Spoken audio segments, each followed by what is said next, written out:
Let's begin now with breaking news. A United Airlines plane caught in a hailstorm makes an emergency landing at O'Hare. Passenger Alex Lang posted this picture on Twitter. He says it shows the entire front windshield is cracked. Flight 349 was on its way from Chicago to Washington when storms hit.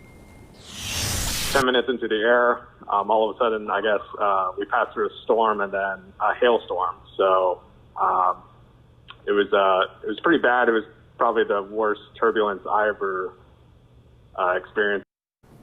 Quite a picture there. The flight landed safely. Lang tells us the other passengers are getting on another plane and are expected to make it to D.C. later tonight.